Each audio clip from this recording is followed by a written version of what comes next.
Hello and welcome again.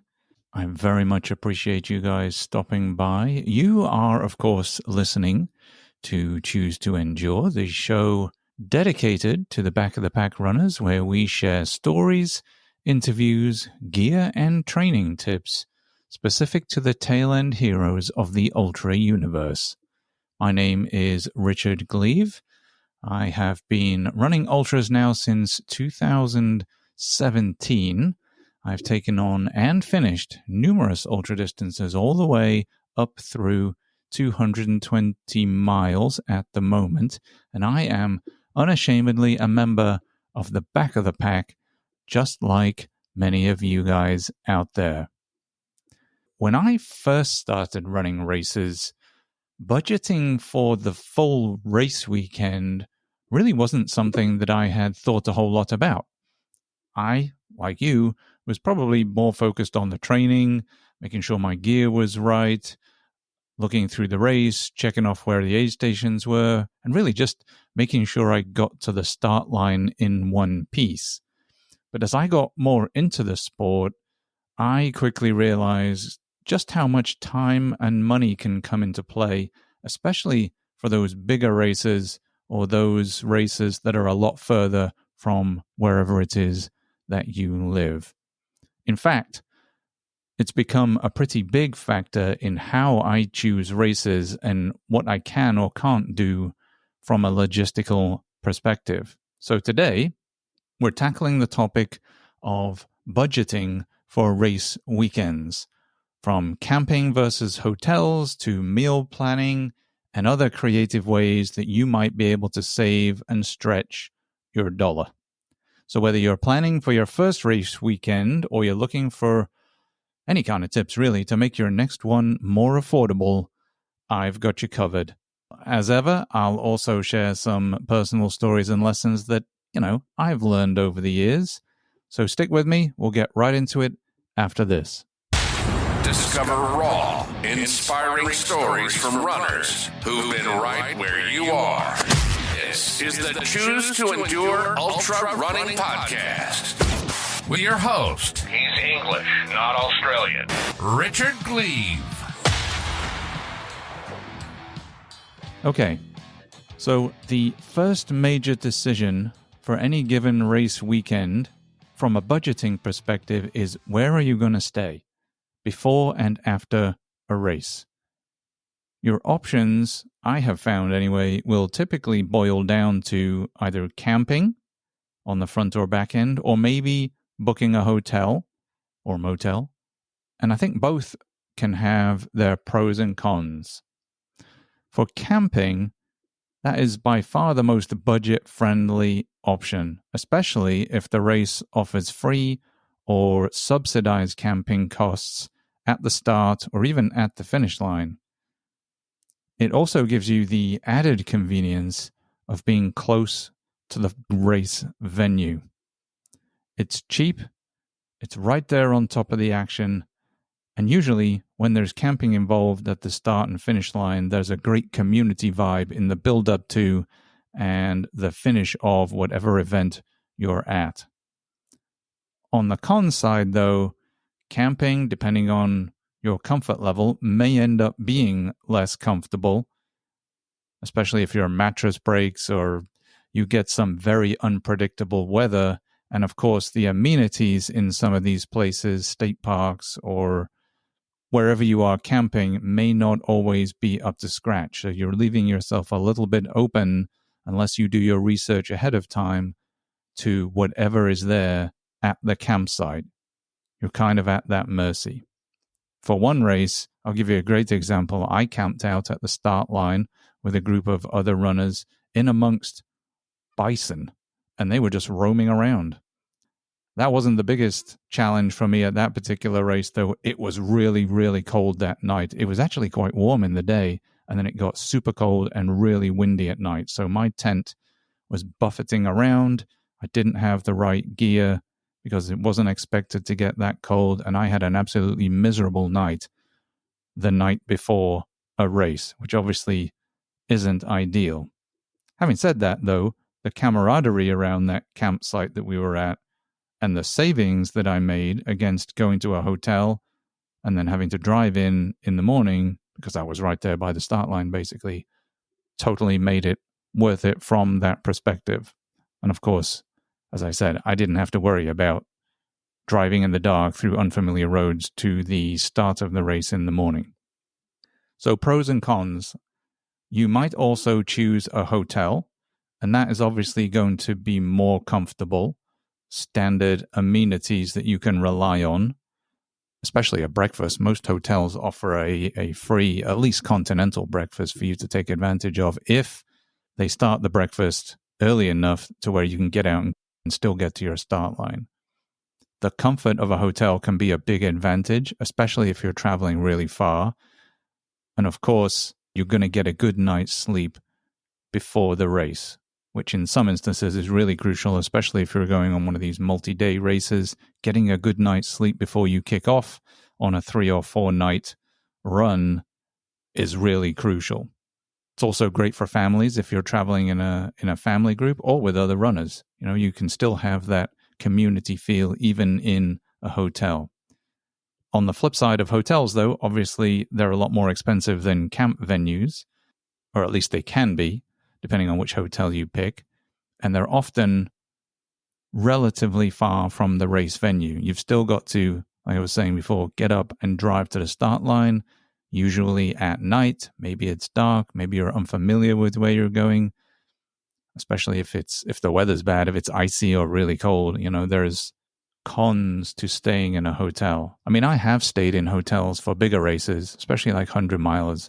That's when I really knew I wanted a shower and a comfortable bed after the fact. So I've stayed in hotels after, and that's been really handy. You just crash and sleep for a while. You can get up, you can shower. It's pretty comfortable.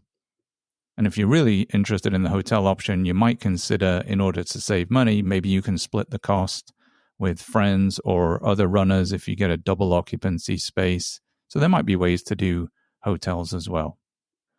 All right, so transportation is another big expense. We talked about driving to the race, especially if the race is far from home.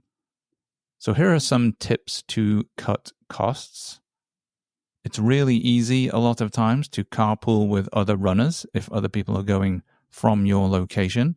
This allows you both to save money on gas, and you can enjoy connecting with other runners, sitting in the car, chatting away on the way to the race.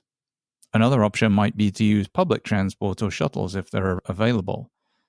Some races, like Cowboy, when we did that, they offer race shuttles from nearby cities or parking lots. Those are really cool. Definitely advise taking advantage of those if you can find a race doing it. That really helps if you're solo, by the way, and doing these longer races. Getting a shuttle to the start line from a hotel or getting a shuttle from the finish back to the start after the race, if that's the way the logistics of the race are set up, can be super helpful. From a flight perspective, really try to plan ahead if you know you've got a race that you're going to have to fly to. If the race is far away, try to book flights early. Look for budget airlines. The earlier you can get a ticket, usually the cheaper it's going to be. But definitely look around on Expedia. If you've got points, I've used points to fly to races before. Plan ahead for flights if you can. For a race in another state, I've coordinated a carpool with 2 other runners from my area. Not only did we save on gas, but the long drive gave us a ton of time to swap race stories and share tips. Food is another way costs can spiral out of control on these weekends if you're not careful, but a little planning there can really go a long way too. Couple of things you might consider. Firstly, bring your own food. Pack your snacks, pack your breakfast items, pack your race fuel ahead of time. You might choose to either cook at the campsite or at the hotel you're staying at. If you're camping, bring yourself a portable stove. For hotels, look for a hotel that you know will have either a kitchenette or a fridge or maybe a microwave included in the room. That way you can bring food with you or buy food there to actually cook in the room without having to go out to eat, which is generally speaking going to be a more expensive option. And then, if you're like me, I like to plan a celebratory meal too for after the race.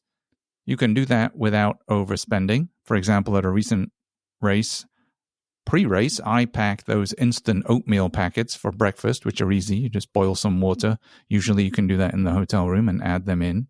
You can pack some sandwiches for the lunch. And I brought a couple of pre-made dinners, which I could heat up at the hotel in the microwave in the hotel room. I still enjoyed a post-race plant-based burger at a local restaurant, but I didn't end up spending a fortune eating out at all that weekend, and I was pretty pleased with that. From a gear and race expense perspective, where to save and where to splurge, there are some smart ways. You can borrow or rent gear. If you need a headlamp or trekking poles, usually you can reach out to friends, check rental options. You can check in with runner groups. They often have folks that might have an extra, or you may know some folks who you run with. Maybe they have an additional headlamp or poles if you need poles but don't want to go buy them for a specific race and you don't think you're going to use them again afterwards. Make sure you stick to the essentials. Focus on what you truly need for the race. Also, look out for sales. Look for those deals on shoes and clothing and gear well before race day. Before my first 50-miler, I borrowed a friend's trekking poles instead of buying my own. They worked out pretty well, and by the time I was ready to invest in my own, I knew exactly what I was looking for, and I was able to find them used on eBay, the black carbon Z poles. They're pretty good. I still have them, actually. They're working out fantastic, but yeah, I bought them secondhand on eBay, and they have been a terrific investment, and I don't think they would have been any better, or I would have used them any more if I had bought them new. So I'm pretty pleased with that particular purchase. So to recap, here are 4 key strategies that I'm going to suggest for budgeting your race weekends. You may have more. Number 1, choose accommodations that fit your needs and budget. Camping for cost savings, hotels for comfort. Number 2, save on transportation by carpooling where you can, using race-provided shuttles where you can, or booking flights early as needed. Number 3, plan your meals ahead of time in order to avoid overspending on food by going out to eat pre-race and after the race. And number 4, be smart about your gear. Look to borrow, rent, and prioritize essentials over one-time splurges.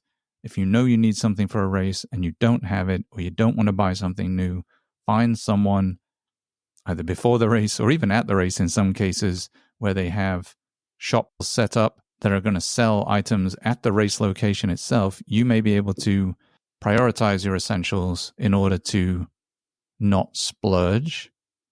I'm sure there are others, but if these strategies resonate with you and you're ready to take the next step in your training journey, keep the conversation going. Do you have a favorite strategy when budgeting for your race logistics that hasn't been touched on here and you think others should know about or might benefit from? If so, join the conversation. Feel free to share in the comments or on any of the social media pages for the podcast.